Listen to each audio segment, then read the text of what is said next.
Hello guys, welcome back to this channel. Guys, इस video में हम बात करेंगे पब्लिक सेक्टर अंडरटेकिंग्स के बारे में, उनके प्राइवेटाइजेशन को लेकर के बातचीत करेंगे। लेकिन शुरू करें उससे पहले आपसे रिक्वेस्ट करूंगा कि अगर आप इस चैनल को फर्स्ट टाइम देख रहे हैं तो सब्सक्राइब करके बेल आइकन को हिट कर लीजिए ताकि वीडियोज़ की नोटिफिकेशंस आपको मिलती रहें और आप सबसे पहले उसे देख पाएँ। तो देखिए, पब्लिक सेक्टर अंडरटेकिंग्स में जितनी भी गवर्नमेंट की कंपनियां आती हैं, जितनी भी सरकारी कंपनियां हैं, इन सरकारी कंपनियों को बनाने में बहुत टाइम लगता है। देखिए, किसी चीज़ को बिगाड़ना बड़ा आसान होता है, किसी चीज़ को बनाना उतना ही मुश्किल होता है। ये बात सभी के लिए लागू होती है, चाहे सरकार हो, चाहे कोई पब्लिक प्राइवेट बिजनेस हो या प्राइवेट कंपनी हो, सभी के लिए इक्वली लाइकली है। तो यहाँ पे पब्लिक सेक्टर अंडरटेकिंग्स को सरकार, आपको पता है, प्राइवेटाइज करने के पीछे लगी हुई है।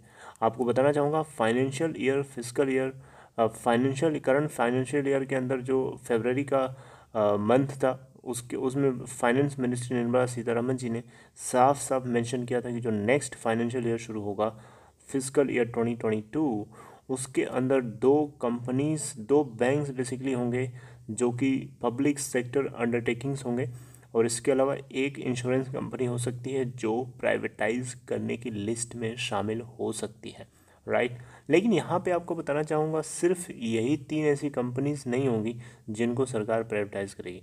आगे चल करके सरकार का जो प्राइवेटाइजेशन का प्रोसेस है वो आगे कंटिन्यूअस रहने वाला है। ये बात आपको नोटिस करनी चाहिए, ये बात जो फाइनेंस मिनिस्ट्री की तरफ से साफ साफ मेंशन किया गया, राइट। ये भले ना इन्होंने कहा हो कि जो 3 के अलावा बाकी कंपनीज भी फिजिकल ईयर 2022 के अंदर प्राइवेटाइज होंगी, लेकिन आने वाले टाइम में धीरे धीरे प्राइवेटाइजेशन का जो प्रोसेस है वो कंटिन्यू रहने वाला है, राइट। तो यहाँ पे फाइनेंस मिनिस्ट्री ने जो कुछ भी कहा हो उस चीज़ को चलो ठीक है, मानता हूँ। लेकिन यहाँ पे सरकार जिन कंपनीज़ को या जिन सरकारी कंपनीज़ को, सेंट्रल पब्लिक सेक्टर एंटरप्राइजेस को प्राइवेटाइज करने के पीछे लगी हुई है, इन कंपनीज से जो डिविडेंड मिलता है वो भी सरकारी खजाने को कहीं ना कहीं भरने में काफ़ी हद तक मदद करता है। देखिए, सरकार अगर किसी कंपनी को प्राइवेटाइज करके एक बार में मुनाफा ले लेती है तो ये बिल्कुल उसी तरीके से है कि एक मुर्गी है, उस मुर्गी से अंडे निकलने हैं। अंडे को लेना अच्छा है या मुर्गी को मार करके एक बार खा जाना अच्छा है? आप बताइए ना। मुर्गी को मार करके एक बार खा जाने वाली बात कर रही है सरकार यहाँ पे। अगर ऐसा नहीं करती है, उन्हीं कंपनीज़ को, उसी मुर्गी को, उसी चिकन हैन को अगर ये सेवा करे, उसकी सर्विस अच्छे से दे, उसके ऊपर अटेंशन अच्छे से पे करे, तो वही कंपनीज, वही पब्लिक सेक्टर एंटरप्राइजेस, ठीक है, वही सेंट्रल पब्लिक सेक्टर एंटरप्राइजेस जो हैं, सरकार को अच्छे डिविडेंड के रूप में रिटर्न एक बार नहीं बल्कि बार बार देते रहेंगे। और इसमें सभी का फ़ायदा है। सभी का फ़ायदा है, मेरा मतलब है कि जो इसके अंदर नौकरी करता है उसका भी फ़ायदा है, जो ये एटलीस्ट जो पब्लिक के लिए इन कंपनीज़ को बनाया गया है उन पब्लिक का भी फ़ायदा है, क्योंकि पब्लिक का कहीं ना कहीं जो ट्रस्ट है ना, उस ट्रस्ट को टूटने नहीं देना चाहिए। ये सरकार की प्रायोरिटी होनी चाहिए। तो पब्लिक सेक्टर एंटरप्राइजेज में पब्लिक का पूरा पूरा इंटरेस्ट होता है, पब्लिक का विश्वास होता है, और उसको विश्वास को आई थिंक मेंटेन करके रखना सरकार की प्रायोरिटी होनी चाहिए, और शायद इसीलिए सरकार को लोग चूज करते हैं। यहाँ अगर आप देखें तो जिन पब्लिक सेक्टर कंपनीज़ के पीछे पड़ी हुई है, उनके प्राइवेटाइजेशन को लेकर के इन कंपनी ने सरकार को, सरकारी खजाने में या सरकार की झोली में 30,000 करोड़ रुपए जो है इन्होंने डाल दिया है। आपको बताना चाहूँगा, ये बात जो है आप यहाँ देख भी सकते हैं। फाइनेंशियल ईयर 2020-2021 यानी करंट फाइनेंशियल ईयर में सार्वजनिक क्षेत्र के इन कंपनीज में यानी सेंट्रल पब्लिक सेक्टर एंटरप्राइजेज से डिविडेंड के रूप में सरकार को अभी तक 30,369 यानी इंग्लिश में देखें 30,369 करोड़ रुपए का डिविडेंड मिला है। मजाक नहीं है, ये डिविडेंड के रूप में मिला है। अगर इन्हीं कंपनीज़ को सरकार और अच्छे से सर्विस करे और अटेंशन के साथ करे, जो बिल्कुल भी ज़रूरी भी है, तो इन कंपनीज से डिविडेंड के रूप में सरकार को और ज़्यादा मिल सकता है, राइट। चाहे हम पब्लिक सेक्टर बैंक्स की बात करें, चाहे पब्लिक सेक्टर में इंश्योरेंस कंपनीज हैं उनकी बात करें, या और भी सेक्टर की जितनी, या पावर सेक्टर की कोई कंपनी है, किसी भी सेक्टर की कंपनी है, अगर वो पब्लिक सेक्टर एंटरप्राइजेस है, तो अगर वो अच्छे से सर्विस करती है सरकार, तो डेफिनेटली सरकार को अच्छे डिविडेंड के रूप में वो बार बार देती रहेगी। अभी एक बार प्राइवेटाइज करके पैसा ले लोगे और फिर बाद में उस पैसे को उड़ा डालोगे इधर उधर मंदिर मस्जिद बनवाने में और दुनिया भर की चीज़ों को करने में, फिर क्या करोगे? फिर भिखारी हो जाओगे एक तरीके से। मेरा मानना है कि इन कंपनीज़ को बचा करके रखना चाहिए और इन कंपनीज़ की सेवा करनी चाहिए, इन कंपनीज़ की सर्विस अच्छे से देनी चाहिए, ताकि इनसे बेस्ट से बेस्ट आउटपुट जो है निकाला जा सके और बेस्ट से बेस्ट प्रॉफिट बनाया जा सके। राइट, ऐसा मेरा मानना है, जो कि पूरी तरीके से गलत भी हो सकता है। अब देखिए, सरकारी कंपनियों को प्राइवेटाइज करने की या उसके अंदर स्टेक बेचने या फिर खरीदने की जो जिम्मेदारी होती है, उसके लिए एक सरकार ने बॉडी बना रखा है जिसका नाम है DIPAM। इसका फुल फॉर्म होता है department of investment public asset management, DIPAM। Basically यहाँ पे इसका काम होता है कि किसी भी सरकारी कंपनी के अंदर कोई स्टेक बेचना हो या फिर खरीदना हो, वो इसी की जिम्मेदारी होती है। तो यहाँ पे सरकार अगर अपनी पूरी की पूरी हिस्सेदारी किसी दूसरे प्राइवेट पार्टी को बेचती है किसी भी पब्लिक सेक्टर एंटरप्राइजेज में, तो वहाँ पे DIPAM का ही रोल होता है, क्योंकि यही सरकार के एंड से काम करती है, सरकार के लिए काम करती है। तो यहाँ पे करंट फाइनेंशियल ईयर में 30,369 करोड़ रुपए को डिविडेंड के रूप में प्राप्त किया है भारत सरकार ने।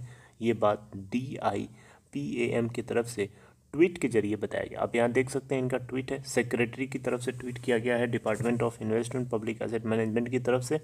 डिविडेंड रिसिप्ट्स ऑफ GOI यानी government of India from CPSEs यानी central public sector enterprises stand at about 30,369 crore in the current financial year as on 22nd March 2021। Right, तो मेरा यही मानना है कि इन कंपनीज़ को अगर अच्छे से सरकार चलाए तो मुझे लगता है कि बहुत ही इसको अच्छे डिविडेंड के रूप में मिलते रहेंगे। यहाँ पे एक कंपनी है जिसका नाम लिया गया है BEML। जी हाँ, BEML, ठीक है, BEML। यहाँ पे बहुत सारे लोगों ने इसके प्राइवेटाइजेशन को लेकर के इंटरेस्ट दिखाया और यहाँ माना जा रहा है कि सरकार के पास जो भी हिस्सेदारी है उसको अगर बेचती है, उस केस में सरकार को यहाँ पे लगभग 1,000 करोड़ रुपए के आसपास का अमाउंट जो है मौजूदा करंट रेट के हिसाब से हो सकता है। वैसे यहाँ पे बताना चाहूँगा, BEML के अंदर सरकार की जो हिस्सेदारी है 54.03% है और यहाँ पे कंपनी की 26% की हिस्सेदारी को अगर भेजा जाए तो लगभग 1,000 करोड़ रुपए के आसपास की वैल्यूएशन निकल के आएगी, जो कि बहुत ही ना के बराबर है। राइट, तो बेटर होगा कि सरकार इनको अपने पास रखे, इनकी सर्विस अच्छे से करे, लेकिन सरकार को इन बातों को लेकर के समझाए कौन? प्रॉब्लम तो ये है कि सरकार किसी की समझती नहीं है, सुनती नहीं है। एग्जाम्पल के तौर पे आप खुद ही देख लीजिए, किसानों ने इतना विरोध किया, सरकार ने सुना उनका? नहीं सुना। इसके अलावा बहुत लोग विरोध करते रहते हैं, जॉब एम्प्लॉयमेंट को लेकर विरोध करते रहते, अनएम्प्लॉयमेंट को लेकर विरोध करते रहते हैं। इसके अलावा आपने देखा होगा कि जो नोटबंदी थी उसको लेकर के काफ़ी लोगों ने विरोध किया। तो ये सारी बातें हैं, सारे एग्जाम्पल्स हैं जिसे पता चलता है कि सरकार जो है किसी के सुनने का नाम नहीं लेती है, जो मन में आता है वो करती है। राइट, लेकिन यहाँ सबसे बड़ी चिंता की बात है, क्योंकि सरकार हमको हम लोग बनाते हैं और सरकार हमारे लिए काम करती है, और हम लोगों को जो चीज़ अच्छी नहीं लगती है, शायद हम लोगों का हक है उस चीज़ को उठाने का, उसको रेज़ करने का। राइट, तो मैं यहाँ पे किसी की बुराई नहीं कर रहा हूँ, आप इस चीज़ को बिल्कुल भी माइंड मत करिएगा। मैं पब्लिक वेलफेयर के लिए जो सही है और जो गलत है मैं वही चीज़ बता रहा हूँ। मैं किसी को टारगेट करने की कोशिश बिल्कुल भी नहीं कर रहा हूँ, ना करूँगा। राइट, मैं सबकी तारीफ़ करता हूँ, लेकिन हाँ, जितना अपना हक है, जितना होना चाहिए, जो सही है, वो चीज़ मैं आप लोगों के साथ डिस्कस कर रहा हूँ। अगर आप BEML के बारे में पूछेंगे तो BEML फ्राइडे के दिन अगर आप देखें यहाँ पे तो 12,176.90 के ऊपर ओपन होने के बाद, जो कि एक तरीके से देखें तो इसकी ऑफर प्राइस थी, और आई थिंक 1279.00 के ऊपर ओपन हुआ, एंड देन 1264.60 का लो बनाता है और 1315.00 का हाई बनाता है। इसका 52 वीक लो है 405 का, और 52 वीक हाई बना चुका है 1542.20 का। मार्केट कैप है 5,317.59 करोड़ रुपए। और आप यहाँ पे ग्राफ से देख सकते हैं, अचानक हमें कल फ्राइडे के दिन स्पाइक देखने को मिली थी, स्ट्रेट जंप। ओके, तो BEML के अंदर जो क्लोजिंग दी गई है 12.40% ऊपर है, यानी 0.98% ऊपर है। और रिटर्न परसेंटेज देखेंगे तो काफ़ी इंटरेस्टिंग है। लास्ट के 6 मंथ में अगर आप देखें तो 111.83% जंप है। लास्ट के एक साल में 199.232% जंप है। लास्ट के ईयर टिल डेट में देखें तो 31.78% जंप है। 3 मंथ्स में देखेंगे तो 29.65% जंप है। 1 महीने का देखेंगे तो 18.35% जंप है। तो ये कुछ इसकी प्रोफाइल है guys. I hope you like it. I hope आपको ये कंटेंट अच्छा लगा होगा। If you like it, if you support this, please give a thumbs up, and if you agree with me, then please let me know in comment box if you want, right? And lastly but not least, if you are interested to open Demat account or trading account, you can get a link in description box of this video. Click on that link to open an account in Upstock. See you guys next time with next video. Till then, signing off.